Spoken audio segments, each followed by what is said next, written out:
excited to be here. I kind of want to tell you a little bit more of the, I don't want to say basics, because we don't really know anything about my syndrome. I was born with this very, very rare syndrome that only 2 other people in the world, including myself, that we know of, have. Basically, what this syndrome causes is that I cannot gain weight. Yes, it does sound as good as it is.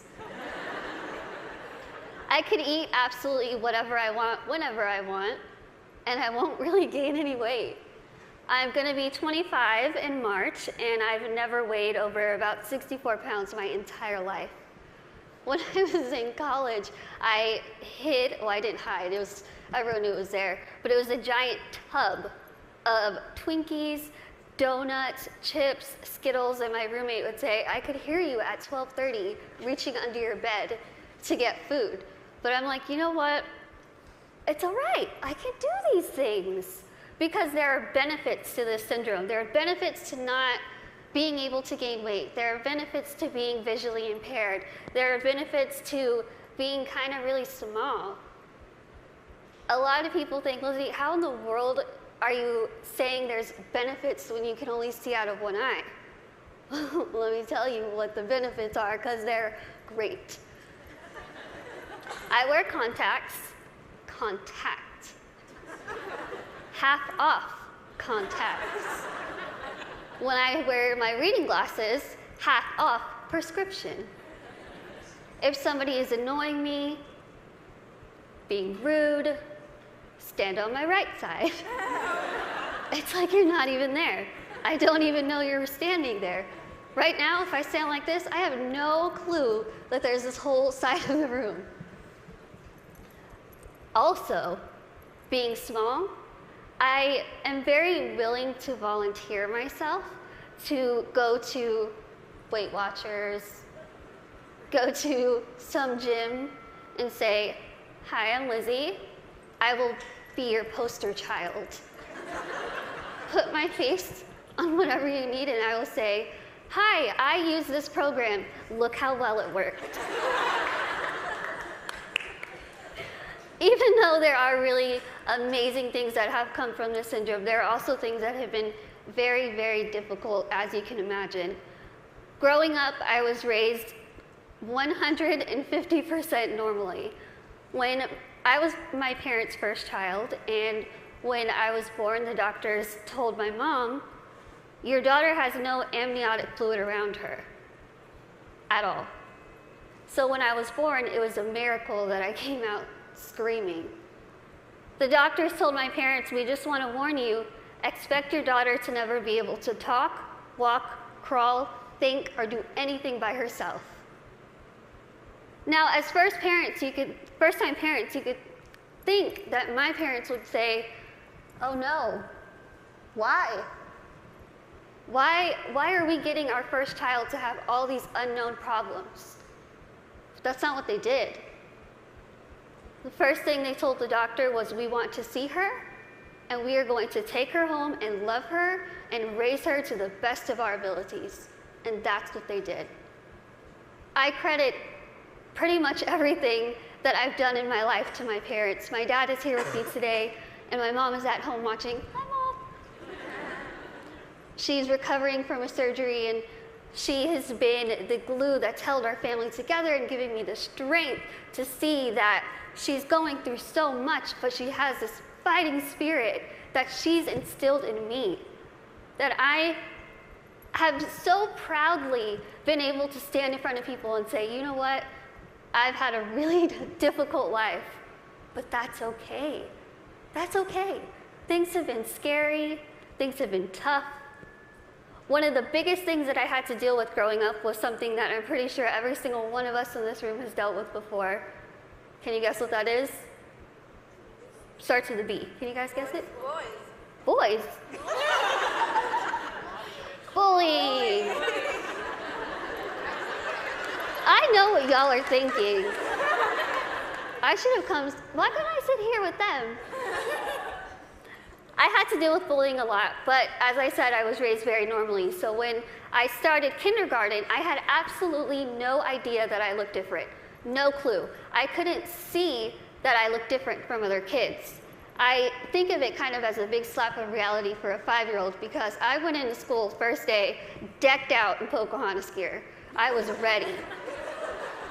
I went in with my backpack that looked like a turtle shell because it was bigger than me, and I walked up to a little girl, I smiled at her. She looked up at me like I was a monster, like I was the scariest thing she'd ever seen in her life. My first reaction was, she is really rude. I am a fun kid and she's the one missing out, so I'll just go over here and play with blocks or boys. I thought the day was going to get better, and unfortunately it didn't. The day kind of got worse and worse, and a lot of people just wanted to have absolutely nothing to do with me, and I couldn't understand why. Why? What did I do? I didn't do anything to them. In my mind, I was still a really cool kid. So I had to go home and ask my parents, what's wrong with me? What did I do? Why don't they like me? And they sat me down and they said, Lizzie, the only thing that's different about you is that you're smaller than the other kids. You have this syndrome, but it's not going to define who you are. They said, go to school, pick your head up, smile, continue to be yourself, and people will see that you're just like them. And so that's what I did. I want you to think and ask yourself this in your head right now. What defines you? Who are you? Is it where you come from? Is it your background? Is it your friends? What is it? What defines who you are as a person? It's taken me a very long time to figure out what defines me. For so long, I thought what defined me was my outer appearance. I thought that my little tiny legs and my little arms and my little face was ugly. I thought it was disgusting. I hated when I would wake up in the morning and I was going to middle school and looking in the mirror, getting ready and thinking, can I just scrub this syndrome off? It would make my life so much easier if I could just scrub it off. I could look like the other kids. I wouldn't have to buy clothes that had Dora the Explorer on it. I wouldn't have to buy stuff that was bedazzled when I was trying to be like the cool kids. I would wish and pray and hope and do whatever I could to pray that I would wake up in the morning and I would be different and I wouldn't have to deal with these struggles. It's what I wanted every single day, and every single day I was disappointed. I have an amazing, amazing support system around me who never pity me, who are there to pick me up if I'm sad, who are there to laugh with me during the good times, and they taught me that even though I have this syndrome, even though things are hard, I can't let that define me. My life was put into my hands, just like your lives are put into yours. You are the person in the front seat of your car. You are the one who decides whether your car goes down a bad path or a good path. You are the one that decides what defines you. And let me tell you, it could be really hard to figure out what defines you. Because there are times where I would just get so annoyed and frustrated, and I don't care what defines me. When I was in high school, I found a video, unfortunately, that somebody posted of me, labeling me the world's ugliest woman. There were over 4 million views to this video, 8 seconds long, no sound, thousands of comments. People saying, Lizzie, please just do a world a favor, put a gun to your head and kill yourself. Think about that. If people told you that, strangers told you this.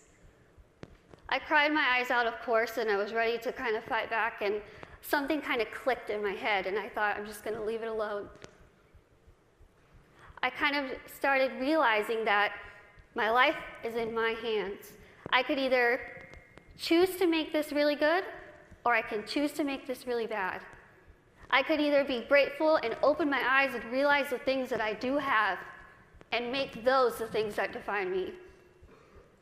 I can't see out of one eye, but I can see out of the other.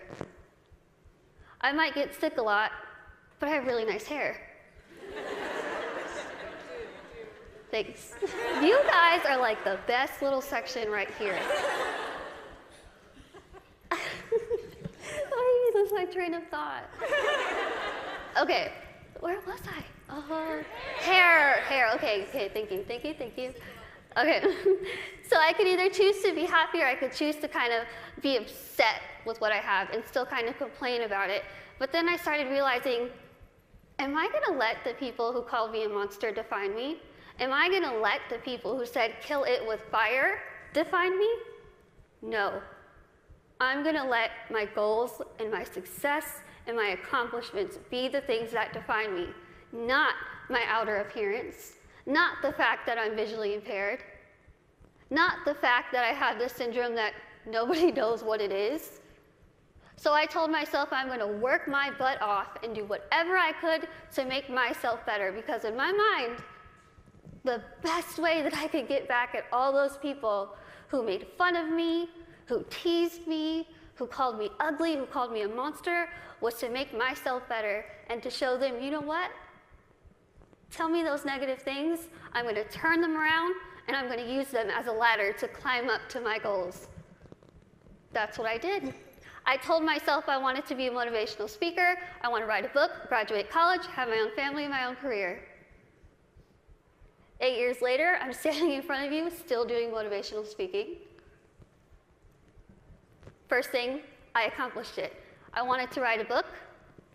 In a couple weeks, I will be submitting the manuscript for my 3rd book.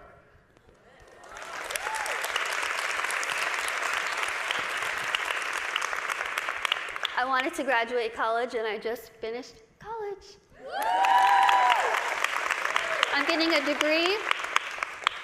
degree in communication studies from Texas State University in San Marcos, and I have a minor in English. I really tried to use real life experience while I was getting my degree, and my professors were not having it. But I wanted to have, lastly, my own family and my own career, and the family part is kind of down the line. My career part, I feel like I'm really doing well with it, considering the fact that when I decided I wanted to be a motivational speaker, I went home, I sat in front of my laptop, went to Google, typed in how to be a motivational speaker. I'm not even joking. I worked my butt off. I used the people who were telling me that I couldn't do this to motivate me. I used their negativity to light my fire to keep going. Use that. Use that. Use that negativity that you have in your life to make yourself better, because I guarantee you, you will win. Now, I want to end with asking you again. I want you to leave here and ask yourself what defines you. But remember, brave starts here. Thank you.